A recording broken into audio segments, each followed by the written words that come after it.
Isang magandang gabi po sa bawat isa. Nais ko po kayong i-welcome at patuloy na ring pasalamatan sa inyo pong pagdalo sa atin pong online Bible study this Wednesday night dito po sa ating page na Unchangeable God Commission Church sa Facebook. Ayan, isang panibagong pagkakataon muli mga kapatid para tayo po ay makapag-aral ng salita ng Panginoon sa araw-araw ng ating pamumuhay. Amen. Kailangan nating marinig din araw-araw ang salita ng Panginoon. And since tayo po ay may kalayaan sa mga oras na ito, let's take this opportunity para tayo po ay makarinig at muling matuto ng salita ng Panginoon. Amen. Kaya kung handa na po ang bawat isa sa atin, nais ko po muna kayong anyayahan po sa isang maiksing panalangin bago po tayo mag-umpisa. Let's pray. Panginoon, sa gabing ito, O Diyos, ako po ay nagpapasalamat sa isang pagkakataon, sa isang panibagong panahon, Lord, na inilaan mo po sa amin upang kami po ay makapag-aral ng iyong salita. We thank you, Lord, for the freedom. We thank you, Lord, sa wisdom na nagmumula sa iyong salita na alam ko po na nais mo pong iparana sa amin, ipakita sa amin sa oras na ito. Lord, kaya naman ang aming kahilingan, ang kahilingan ko, Panginoon, Lord, ay samahan mo po kaming muli sa amin pong pag-aaral sa gabing ito.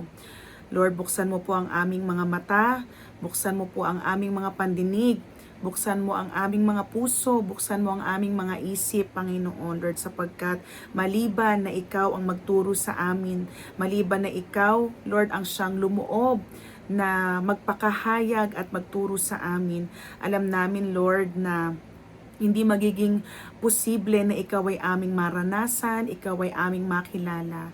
Lord, hayaan mo na sa pamamagitan ng pag-aaral na ito ay maranasan ng bawat isa ang kapangyarihan mo, Lord, sa iyong salita, na may kakayahang magbago, may kakayahang magpalakas, may kakayahang magpagaling at magpalaya sa lahat ng mga nakikinig. Lord, we pray na yung ano ang kalooban mo, Lord, yon ang siyang pangyarihin mo sa oras na ito. Lord, na ang salita mo ang mahayag, ang pangalan mo ang maitaas. Lord, ang katotohanan mo, Panginoon, lamang ang siyang aking masambit at kanilang matanggap sa oras na ito. Dalangin ko din, Panginoon, na anuman yung mga bagay na bumabagabag sa kanilang mga kalooban sa oras na ito, mga bagay na hindi po magiging paraan, bagkus ay magiging hadlang para hindi po nila maituon ng buo ang kanilang atensyon sa iyo, ay patuloy na alisin at pawiin mo ang lahat ng ito. Lord, we pray for the victory, Lord, sa gabing ito. Lord, we pray na ikaw lamang ang patuloy na matanghal at mabigyan ng kapurihan. Ikaw ang kanilang makita, ikaw ang kanilang maranasan sa oras na ito. Salamat, Panginoon. Ito nga po ang aming sama-samang panalangin sa pangalan ni Jesus. Amen. Amen. Ayan, muli po magandang gabi sa ating lahat. Ayan, sige po, let's start mga kapatid. Ayan. Buksan po natin ang atin pong mga Biblia sa aklat po ng Romans chapter 13 verses 11 to 14. Yan, aklat ng mga taga-Roma, kabanata 13, mga talata 11 hanggang 14. So ako po ay magbabasa po sa magandang balita Biblia. Yan, sa Tagalog Bible po tayo. Sabi po sa verse 11, gawin ninyo ito dahil alam ninyong panahon na upang gumising kayo. Ang pagliligtas sa atin ay higit nang malapit ngayon kaysa noong tayo'y unang sumampalataya sa Panginoon. Verse 12, namamaalam na ang gabi at malapit nang lumiwanag. Layuan na natin ang lahat ng masasamang gawain at italaga natin ang sarili sa paggawa ng mabuti.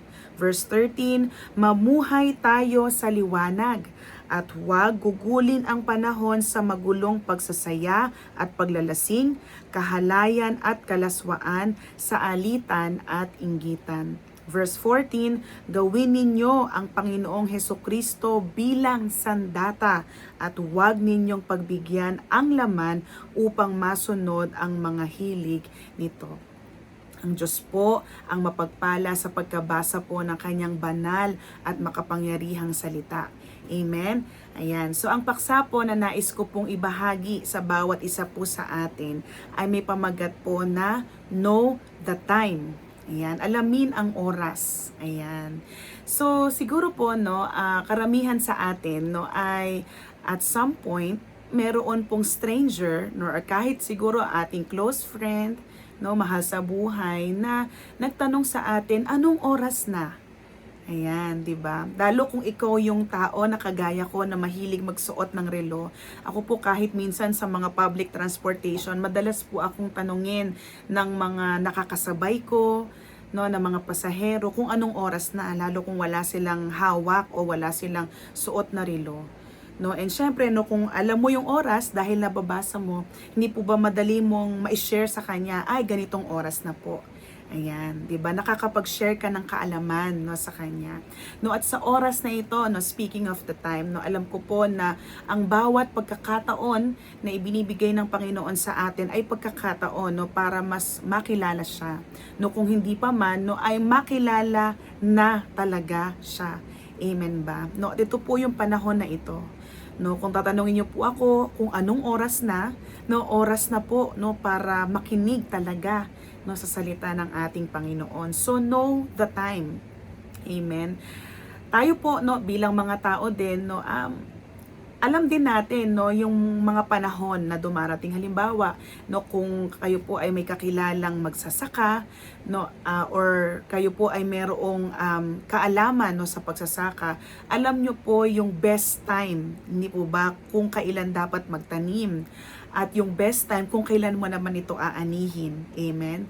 No, alam ng mga estudyante, for example, kung kailan po sila gagraduate, yung panahon kung kailan po sila gagraduate.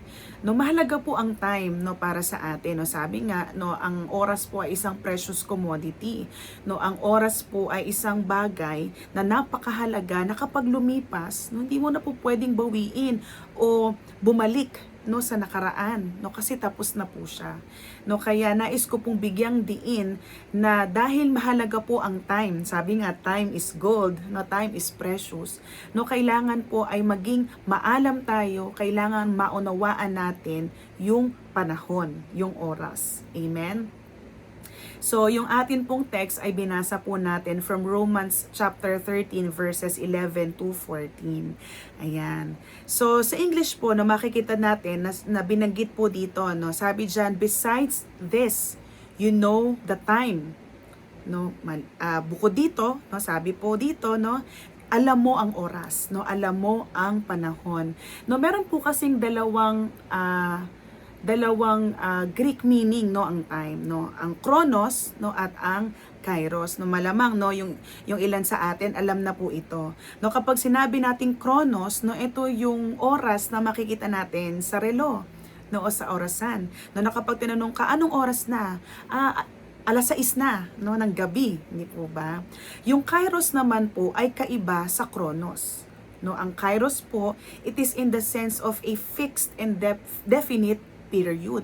No, merong tukoy, no, merong fix na, no, nakalaan na talaga, no, na isang panahon, isang oras, isang season. At alam niyo po ba na ang time, no, ay 81 times na nabanggit o binanggit, no, sa Bible.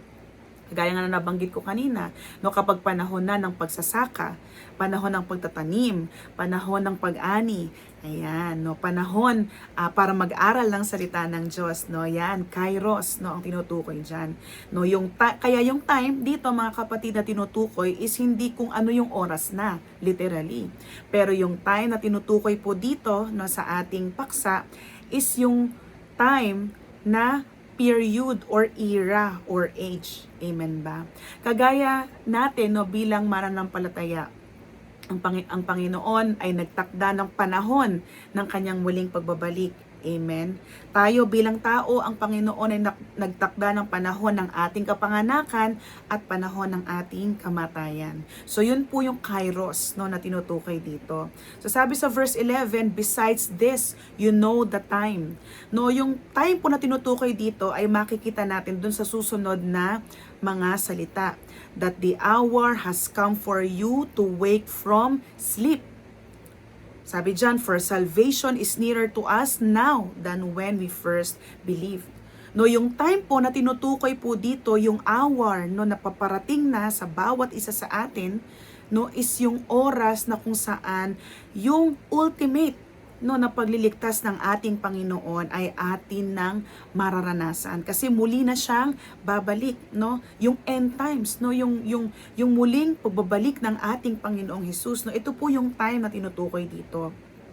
At merong babala po sa atin, no, si Pablo, no, nung sinabi niya ito, no, na hindi lamang siya nagpapaalam na dapat alam niyo ang panahon na ang Panginoon, no, darating.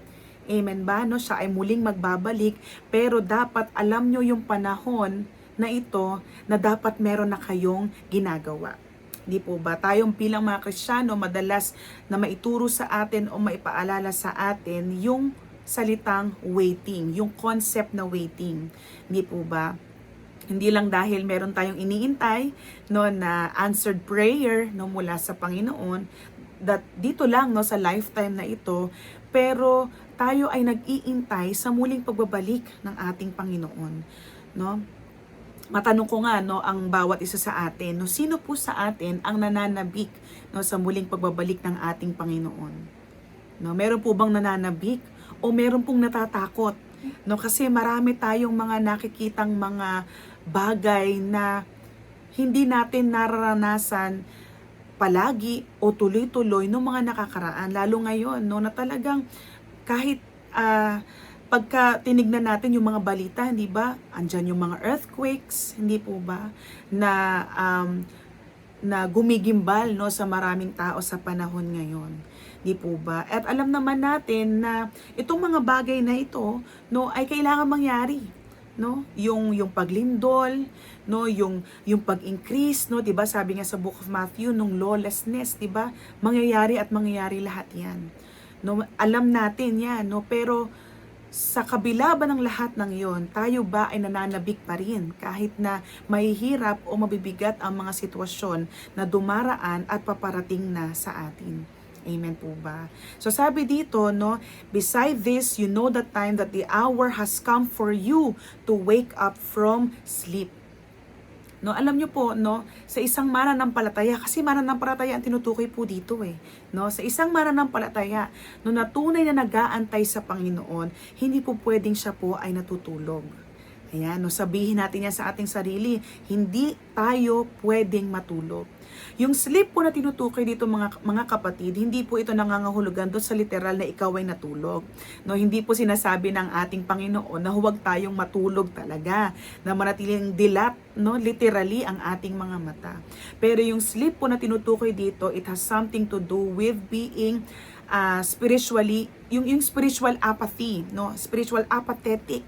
No, yung wala kang interes, wala kang concern, no, sa madaling sabi, wala kang pakialam. No, sa isang tao na tulog, no, dahil tulog nga siya, 'di ba? Wala siyang pakialam. No, lalo kapag yung tulog niya ay malalim, no, wala siyang nararamdaman no nakakaiba.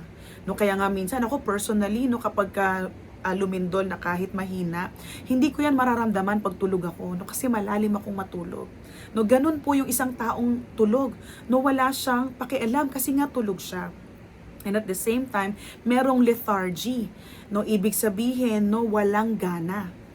No, dapat sa isang mananampalataya, siya ay hindi po pwedeng wala siyang gana, hindi po pwedeng wala siyang pakialam, no, kasi kapag sinabing mananampalataya, meron siyang pakialam, no, sa mga bagay na pinapahalagahan ng Panginoon. Pag sinabing mananampalataya, meron siya palaging energy, meron siya palaging gana, no, na sumunod, makinig, maglingkod sa Panginoon. No, kaya po ang warning, no, ang command sa atin, no, dito sa Romans 13, tayo po ay wag matulog. No, kaya sa number 1, it's time to wake up. No, oras na, no, para magising.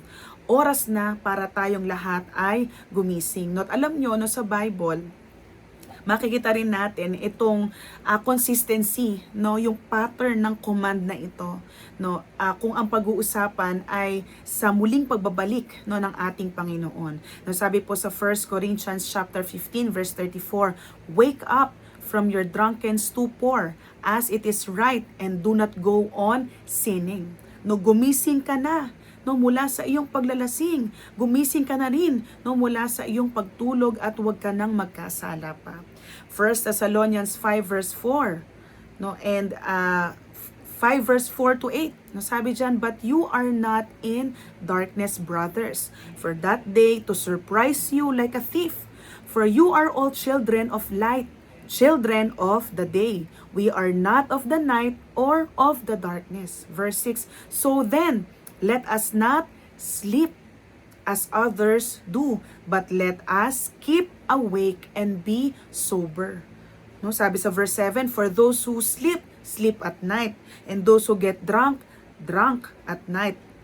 But since we belong to the day, let us be sober, having put on the breastplate of faith and love, and for a helmet, the hope of salvation." No, kaya dito makikita natin na bilang mananampalataya, hindi tayo po pwedeng matulog-tulog, spiritually speaking. Hindi tayo po pwedeng maging apathetic, hindi tayo po pwedeng maging lethargic. No, hindi tayo po pwedeng parang isang lasing na walang pakialam. Hindi po ba ang isang lasing no wala siya sa tamang pag-iisip? No, kasi siya ay lango no ng alcohol. No, nai-influence no yung kanyang paraan ng pag-iisip, no, kaya hindi siya makapag-isip ng maayos, di po ba? So bilang mananampalataya, no, wag daw po tayong umakto na parang isang taong malalim matulog o isang taong naglalasing, isang lasinggero, isang drunkard. No, sabi dito, dahil ang paglalasing at ang pagtulog, they both exhibit the lack of energy and the lack of concern for the Lord's coming. Amen. But napakaganda nito, no, kasi kapag tayo ay walang pakialam, kapag tayo ay walang gana, wala tayong joy, wala tayong anticipation sa muling pagbabalik ng ating Panginoon, nangangahulugan po iyon na hindi tayo naghahanda para sa kanyang muling pagbabalik. Amen po ba? No, malinaw po ba yun sa atin? No, kaya kapag tayo ay nakakaranas ng kawalan ng gana, nakakaranas tayo ng kawalan ng pakialam, no, baka ang dulot nito o maaaring baka ang dahilan nito ay hindi talaga tayo naghahanda at naghihintay sa ating Panginoon. Amen po ba? So ano po bang dapat nating paghandaan? No? Dahil nasabi ko na nga, no, ang Panginoon muling babalik, at alam natin na sa muling pagbabalik ng Panginoon, no, ay yung kaganapan talaga na, yung kabuuan ng ating kaligtasan. Yung salvation po na tinutukoy dito, no, sa verse 11b, "For salvation is nearer to us now than when we first believe." Yung salvation po na tinutukoy po dito is hindi po ito yung ating justification nung tayo po ay pinatawad, nilinis, no, tayo po ay hinango ng Panginoon, no, binayaran ng Panginoon ang ating mga kasalanan, no, sa krus ng Kalbaryo. Pero ang tinutukoy pong salvation dito, mga kapatid, is yung final feature ng ating redemption. Hindi po ba, sabi ko nga kanina, sa muling pagbabalik ng ating Panginoon ay magkakaroon na ng lubusan yung kaligtasang tinanggap natin sa buhay na ito. Amen ba? Yun yung iniintay natin, no? Yun yung blessed hope natin, no, na i-resurrect ng Panginoon tayo. Amen. Itong katawan na nabubulok, no, ay papalitan niya ng hindi nabubulok na katawan. No, it is our future glorification. Amen ba? It is our complete redemption. Yung wala na talagang kasalanan, wala nang sakit, wala nang limitasyon. Amen ba? No, ang ating mga katawan.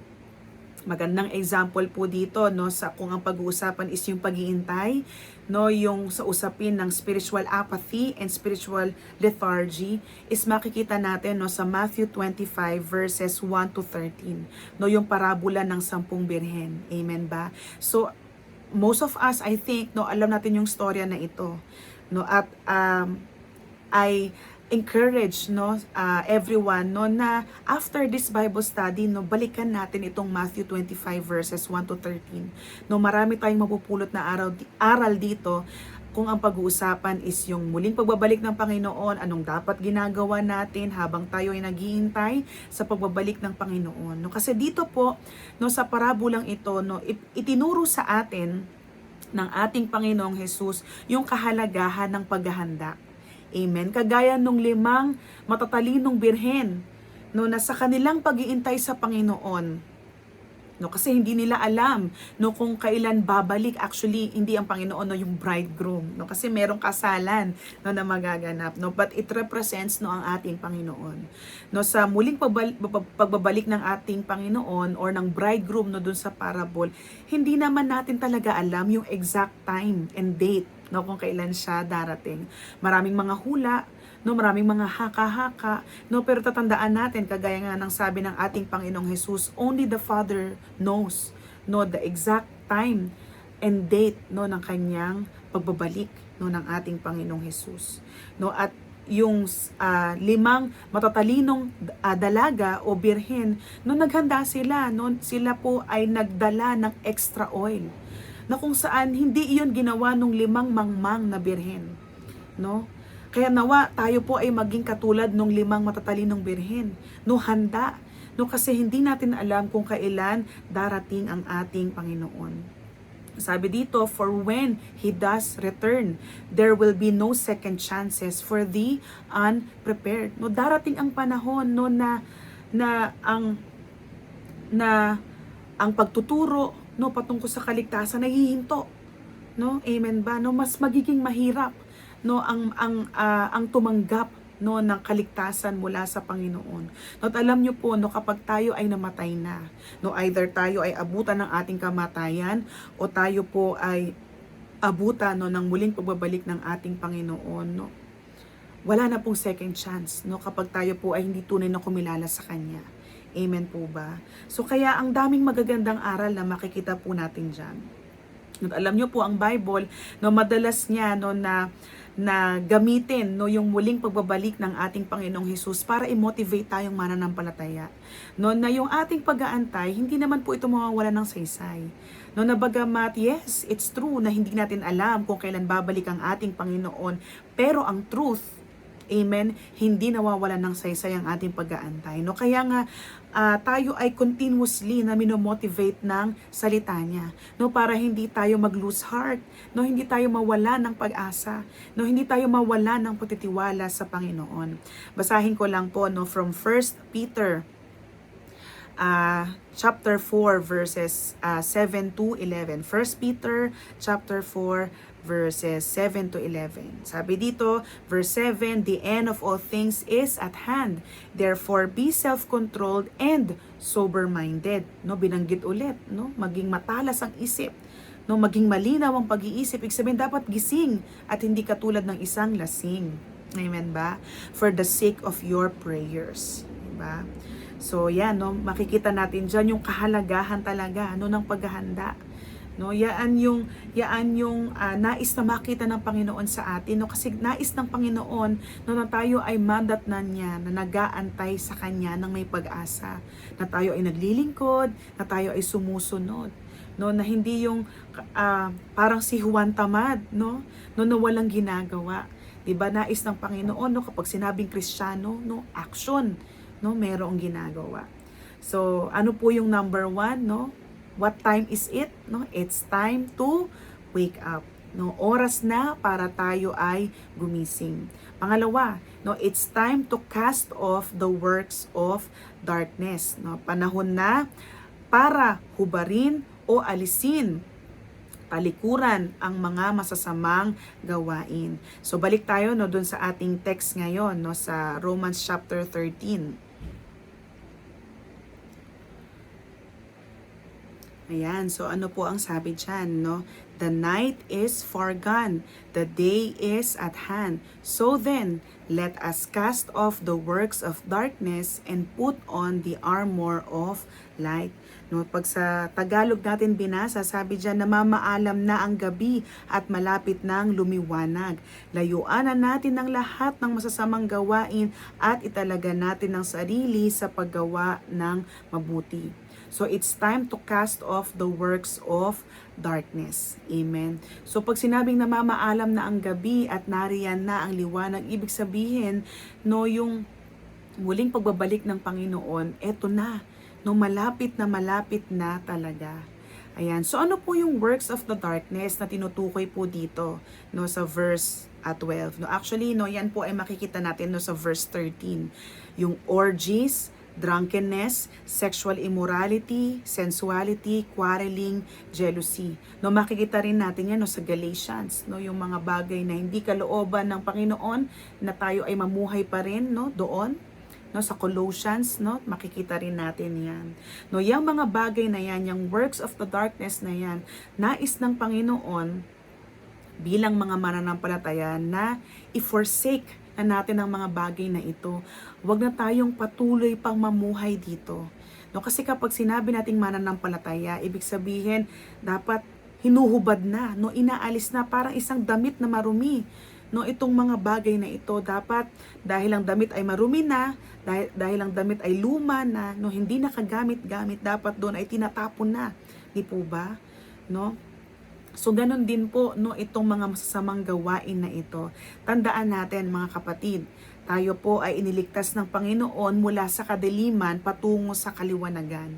No, ito pong mga behaviors na to, ito pong mga actions na ito, no, ito pong mga bagay na ginagawa ng makalaman, amen, ay hindi na po dapat ginagawa ng isang taong makalangit, ng isang taong inilipat na ng Panginoon sa kaliwanagan. Amen ba? No, wag na po tayong bumalik, no, doon sa buhay natin na madilim, no, wag na po tayong bumalik sa kadiliman para lamang maging alipin tayo muli nito. No, hindi po namatay ang ating Panginoon para sa atin, para tayo po ay bumalik lang din, no, sa ating kinasadlakan na kadiliman. Amen po ba? No, sa halip, diba? Sabi doon, let us cast off, no? Parang isang damit na hinubad. Siyempre, kapag meron kang hinubad, dapat meron kang isuot, hindi po ba? Sabi diyan, let us put on, no? Put on the armor of light. Napakaganda nito, mga kapatid, no? Kasi pag hinubad natin yung masasamang gawain, no, merong bagay na ipapalit ang Panginoon na ating daramting. Alam niyo po ba, no, kung ano yung armor na yon? No, ang ilan po sa atin familiar, no, doon sa armor, no, ng ating Panginoon, the armor of God. Makikita po natin yan sa Ephesians chapter 6 verses 11 to 17. Tatandaan po natin na ang susi para patuloy nating mapagtagumpayan yung mga masasamang gawain na ito, no, at para patuloy nating matalikuran talaga ang pamumuhay sa kasalanan ay sa pamamagitan po ng pagsusuot ng pandigmang kasuotan mula sa Diyos. Amen ba? So ano po yung mga bagay na yun? Yung belt of truth. Amen ba? Yung breastplate of righteousness. Yung shoes for readiness, no, na galing, no, sa gospel of peace. The shield of faith and the sword of the Spirit.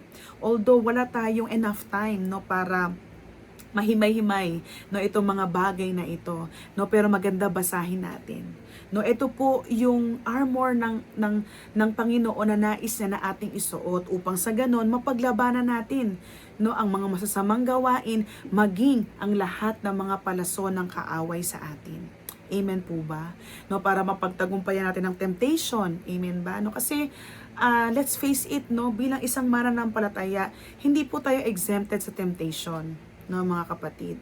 No, pero hindi man tayo exempted sa temptation, pero may pangako ang Panginoon na mapagtatagumpayan natin ang temptation, no, dahil pa rin sa tulong niya.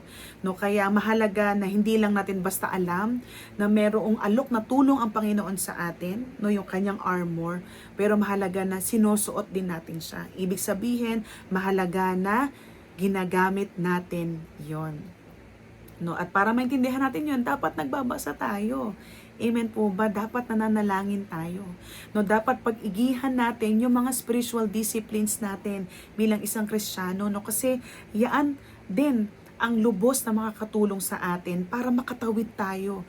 No, araw-araw no, sa lahat ng mga sumusubok o sa lahat ng mga pagsubok, rather no, sa ating pananampalataya. Amen po ba? So it's time to cast off the works of darkness. No, syempre po, no, hindi po ito posible kung wala po ang tulong ng Panginoon. Amen ba? Lahat po ito ay magiging posible no, dahil sa ating Panginoon. So anong oras na nga po? What time is it? It's time to cast off the works of darkness. Amen. And lastly, it's time to walk properly.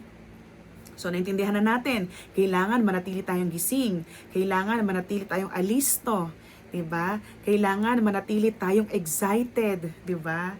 No, kailangan manatili tayong naghihintay no ng may pag-asa sa ating Panginoon at kailangan talikuran na natin talaga araw-araw no ang masasamang gawain no at gamitin natin no yung kalasag, no yung kasuotang pangdigma na ibinibigay ng Panginoon sa atin. No, at mula diyan, no, sabi dito, no, we will be able to walk properly. No, hindi po ito nangangahulugan na walk na yung literal na naglalakad ka. Amen po ba? So, this walking has the idea of living. Yan. A continuous activity, no, actually. No, na kapag sinabi sa Galatians, no, walk by the Spirit. No, and you will not gratify the desires of the flesh. No, keep in step with the Spirit. No, nangangahulugan po yun that we should live by the Spirit. Kung anong kalooban, no, kung ano ang nais ng Panginoon, no, yun yung ating ipamumuhay. Amen po ba? So sabi dito, to walk properly, as I have said, is to walk by the Spirit. It is to live a life that is pleasing to God. Amen? No, kaya dito no nakita ko ito no sa Ephesians, no sa book of Ephesians, no para mas maging maayos, no mas maging mahusay, no mas maging tuloy-tuloy o continuous no ang ating walking o ang ating pamumuhay nga no sa ating Panginoon. Kailangan nating maintindihan no paano ba dapat mamuhay no ng ang ating iniisip, ang ating ginugol no ay ma-please no ang ating Panginoon. So magpunta po tayo no sa book of Ephesians. So unahin po natin sa chapter 4. Sabi diyan no sa verse 1, chapter 4 verse 1, sabi diyan, I therefore, a prisoner for the Lord, I urge you to walk in a manner worthy of the calling to which you have been called. Bilang mananampalataya mga kapatid, kailangan malinaw sa atin na tayo ay tinawag. Amen. Ibig sabihin, pinili ka. No, out of all the people in this world, amen ba? Isa ka sa mga mapalad na pinili ng Panginoon. Kailangan malinaw yun sa'yo. No, kasi yun yung magiging motivation mo para magtuloy-tuloy kang lumakad sa Panginoon. Ay, pinili niya ako. Naisip ako ng Panginoon. Tinawag ako ng Panginoon. No, kailangan maging malinaw yan sa atin. So, we must walk or we must live as God's chosen people. At kapag sinabing pinili ka ng Panginoon, ibig sabihin, pinili ka ng Panginoon para mamuhay ng kakaiba. No, para sa Kanya. No, kaya ilagay natin yan sa isip natin. Pinili ako ng Diyos. No, kaya dapat ang buhay ko ay maging katanggap-tanggap sa Kanya, no? Maging kaluguran no sa ating Panginoon. No, chapter 5. Punta po tayo sa verse 2. Sabi diyan, and walk in love as Christ loved us and gave himself up for us, a fragrant offering and sacrifice to God. No? Ano yung pangalawa? No? Tayo ay mamuhay ng may pag-ibig. No, kapag tayo ay namumuhay ng may pag-ibig, amen ba? No, nangangahulugan iyon ng pamumuhay na katanggap-tanggap sa ating Panginoon. No, kasi ang Diyos natin ay Diyos ng pag-ibig at ipinakita niya sa atin yung uri ng pag-ibig na kung saan ibinigay niya ang buhay niya para sa atin. The way no para maging genuine, no, para maipakita nating genuine ang love natin sa Panginoon, ay tayo ay magbigay ng ating sarili sa Kanya, to surrender our lives, no, sa Kanya. No, to love Him by surrendering our lives, no, sa Kanya, and sharing our life, no, sa ibang tao. Na-gets po ba natin? No, surrender your life to Jesus every day and share your life to others. No, and through that, no, magagawa nating matupad, no, yung utos ng ating Panginoon sa atin, yung two greatest commandments, to love the Lord our God, no, with all our heart, with all our soul, with all our mind, and with all our strength, and to love others as you love yourself. Amen ba? No, matutupad natin yun. No, at through that, no, maipapakita natin sa Lord, no, yung isang buhay na katanggap-tanggap sa Kanya. Amen ba? No, sa verse 8 ng chapter 5, sabi dito, for at one time you were in the darkness, but now you are light in the Lord. Walk as children of light. No, kaya sa pangatlo, it says, walk as children of light. Dahil ang Diyos natin ay liwanag. Diba? Ang ating Panginoong Jesus, no? Claim niya, no, na siya ang liwanag, no, ng sanlibutan. Tayo po ay dapat mamuhay din, no, bilang mga anak ng kaliwanagan. Amen ba? Sa papaanong paraan? To be a salt and light. Amen ba? Tayo ay maging liwanag sa sanlibutang magulong ito, no? Na saan man tayo magpunta, sino man ang ating mga makausap, no, kung tayo ay napapalibutan ng mga tao na hindi tunay na kumikilala sa Panginoon, dapat nag-i-stand up tayo sa truth. Amen. Alam natin kung paano natin dapat i-deal, no, yung mga issues na kung saan kumakalaban sa ating Panginoon, kumakalaban sa katotohanan. Amen po ba? So that is what it means, no, to be a light. No, kasi kapag sinabing light, it dispels darkness. No, wala kang makikitang kadiliman. No, subukan mong i-switch off, no, yung ilaw ng bahay niyo. Hindi po ba napakadilim? Pero kapag in-switch on mo siya, 'di ba? Ang liwanag, nakikita mo ang lahat. So ganun din, no, ang kalooban ng Panginoon sa atin. To live a life pleasing to God is to walk as children of light. Maging patotoo tayo, no, maging living testimony tayo, no, sa ating mga pamilya, sa ating mga kaibigan, katrabaho, kaklase, hindi lang sa ating mga sinasabi. No, kasi madali mag-preach, hindi po ba? But we must also practice what we preach. Amen po ba? Dapat nagsasabay yan. No? Yan. And then sa verse 15 ng chapter 5 pa din, nasabi dito, look carefully, then how you walk. No, tinutukoy dito, how you live. Not as unwise, but as wise. No, kaya sa pang-apat, walk as God's wise people. No, kailangan matalino tayo. Kailangan ginagamit natin ang ating isip. No, ang Diyos natin matalino. No, at kapag tayo ay humingi ng karunungan sa Panginoon, hindi po niya ito ipagkakait sa atin. Kaya gamitin natin yung karunungan na ito para mamuhay, no, para sa Kanya. Ibahagi, no, ang salita ng Diyos. No, tumulong. Amen ba? Magmalasakit, no, sa iba. No, sa halip na tayo ay mamuhay, no, sa mga masasamang gawain, no, tayo po ay mamuhay, no, sa pamamagitan ng paggawa ng mabuti. Tandaan natin, no, ang paggawa ng mabuti, yung good works, no, ito po ay dapat na resulta ng salvation na ating tinanggap sa Panginoon, no. The truth is, mga kapatid, we cannot do good works, no, apart, no, from God. Tandaan natin yan. We cannot do anything good, no, unless we are saved. No, yun yung truth, no, mga kapatid, no, kasi ang good works, no, yan po ay bunga, no, ng salvation na tinanggap natin sa Panginoon. Kaya kung tayo ay tunay na ligtas, no, kailangan tayo ay gumawa ng mabuti. No, at pag tayo ay gumagawa ng mabuti, amen ba, nagiging matalino tayo. Amen ba? Ginagamit natin ng maayos ang oras. Amen ba? Kasi nga, alam natin ng oras, hindi na maibabalik. Ginagamit natin ng mahusay ang ating lakas. No, hindi natin ginagamit yan sa mga bagay na walang kahulugan. No, sa mga bagay na wala namang bearing talaga, no, spiritually speaking. No, ginagamit natin yung ating mga treasures, no, yung ating mga talents, yung ating mga skills para i-glorify ang Panginoon. Amen ba? So, ganyan ang ibig sabihin ng pagiging isang matalinong Kristiyano. Amen ba? Yan. Diba sabi nga, be as wise as serpents, no, and innocent as a dove. 'Di ba? Ang isang ahas, no, talagang crafty. 'Di ba? No, dapat tayo bilang mga Kristiyano, tayo po ay matalino, maparaan, 'di ba? At malikhain tayo in a good way, no? In a positive way, no, para sa glory ng ating Panginoon. Amen ba? So to walk properly, amen, is to live a life that is pleasing sa ating Panginoon. Ayan. So muli, no, balik tayo dun sa ating main text, no, sa Romans chapter 13. So sabi doon, let us walk properly as in the daytime, not in orgies and drunkenness, not in sexual immorality and sensuality, not in quarreling or jealousy. No? Kasi yan yung mga palatandaan, no, itong pamumuhay sa mga bagay na ito ay palatandaan na ang Panginoon na hindi sumasa kanya, no, sa taong iyon. No, kasi patuloy pa rin siyang namumuhay, no, sa makasalanang buhay na iyon.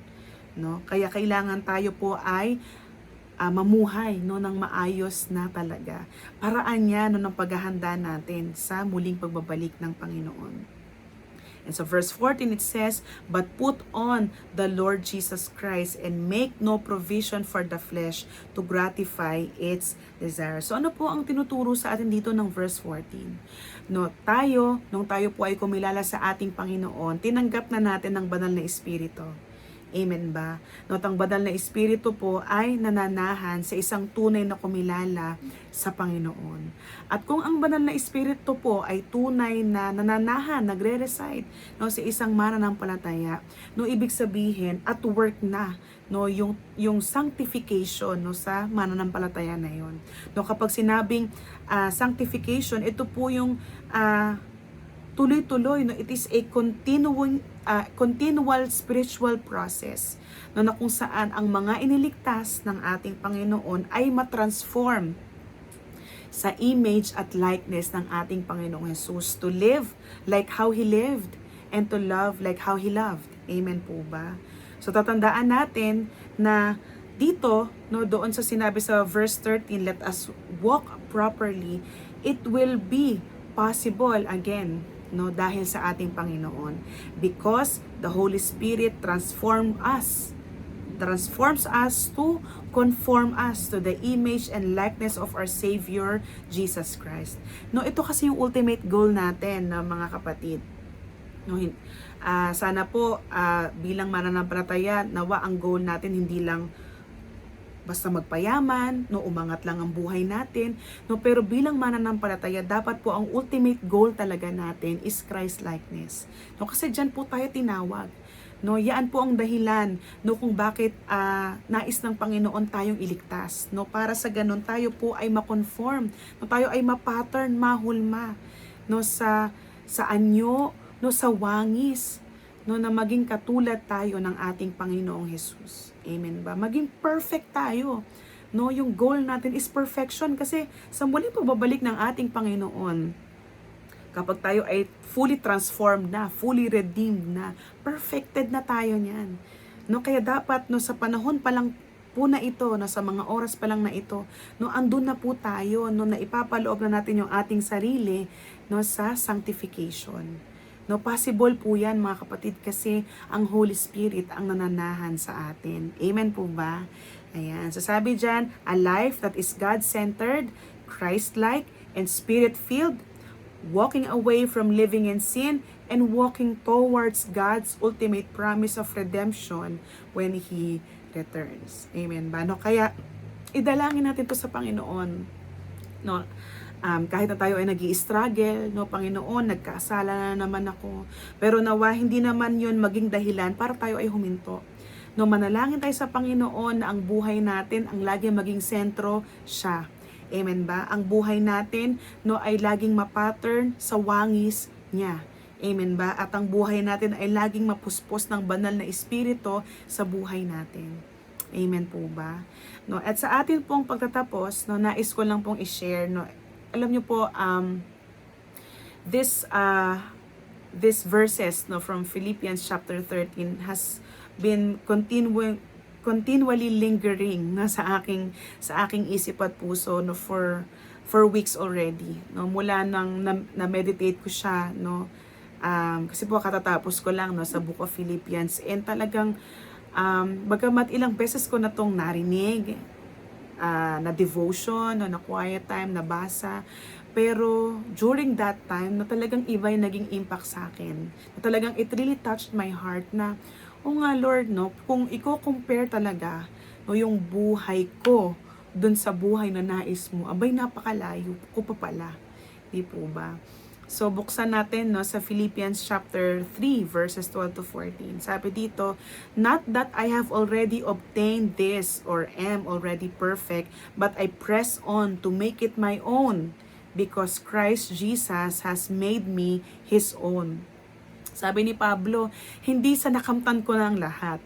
No, parang pagka tinignan mo si Pablo, no, sinabi niya yon na after all ng lahat ng kanyang mga napagdaanan, after all ng kanyang mga magagandang credentials, no, at bilang isang lingkod ng Panginoon na nakatanikala, no, dahil sa paglilingkod niya sa Panginoon, no, nasabi pa rin ni Pablo, hindi pa ako nag-arrive no sa bagay na yun, wala pa ako doon, no. Si Pablo yon, no, mga kapatid, no. Pag inisip ko, grabe, no, wala pa ako sa kalingkingan ni Pablo. Lalong higit, no, wala pa ako sa kalingkingan, no, ng naging pamumuhay ng ating Panginoong Hesus. Pero sabi ni Pablo, kahit na hindi ko pa siya nararating, no, sabi niya, patuloy akong nagpupursigi. No, sabi sa verse 13, "Brothers, I do not consider that I have made it my own, but one thing I do, forgetting what lies behind," no, yung makasalanang pamumuhay, no, sabi ni Pablo, kinakalimutan ko na yan. No, yung mga past victories ko sa ministry, maganda silang alalahanin, pero tapos na yon. Ang mahalaga, yung present time. No, at sabi niya, "and straining forward to what lies ahead." No, ang tingin ko ngayon, yung nasa harap ko na, yung nasa future ko na. No, kasi yun yung mahalaga, yun yung dapat kong pagtuunan ng pansin.